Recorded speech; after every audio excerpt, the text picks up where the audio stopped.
Trump Zelensky সংঘাতের পর ইউক্রেনের ভবিষ্যৎ কি? ইউক্রেনের প্রেসিডেন্ট ভ্লাদিমির জেলেনস্কির আমেরিকা সফর এক প্রকার ব্যর্থ। তাকে ওভাল অফিসে ডেকে এনে রীতিমতো ভর্ৎসনা করেছেন মার্কিন প্রেসিডেন্ট ডোনাল্ড ট্রাম্প এবং ভাইস প্রেসিডেন্ট জেডি ভান্স। বরং রাশিয়ার প্রেসিডেন্ট ভ্লাদিমির পুতিনের প্রশংসা শোনা গিয়েছে তাদের মুখে। এক মিত্র দেশের সঙ্গে আমেরিকার রাষ্ট্রপ্রধানদের এই আচরণ আন্তর্জাতিক কূটনীতিতে আলোড়ন ফেলেছে। প্রশ্ন উঠেছে, তাহলে ইউক্রেনের ভবিষ্যৎ কি? এবার কি সেই দেশটার উপর পুরোপুরি কবজা করে ফেলবে রাশিয়া? এই দুঃসময়ে জেলেনস্কির পাশে আছে ইউরোপ। ইউক্রেনকে পূর্ণ সমর্থন দেওয়ার আশ্বাস দিয়েছেন ব্রিটিশ প্রধানমন্ত্রী কিয়ার স্টারমার। লন্ডনে 18টি মিত্র দেশের বৈঠক হয়েছিল গত সপ্তাহান্তে।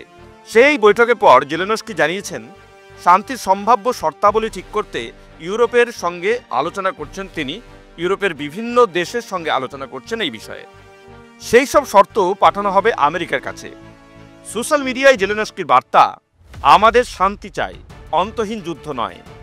ব্রিটিশ প্রধানমন্ত্রী স্টারমারও একইভাবে বলেন, যুদ্ধ থামাতে ব্রিটেন, ফ্রান্স এবং অন্যান্যরা ইউক্রেনের সঙ্গে কাজ করবে। উপায় বের হলে তা ওয়াশিংটনের কাছে পাঠানো হবে। ফ্রান্সের প্রেসিডেন্ট ইমানুয়েল ম্যাক্রো জানিয়েছেন, ফ্রান্স ও ব্রিটেন এক আংশিক শান্তি চুক্তির প্রস্তাব দিয়েছে। এই শান্তি চুক্তিতে আকাশ, জল এবং শক্তি পরিকাঠামোয় হামলা বন্ধ থাকবে।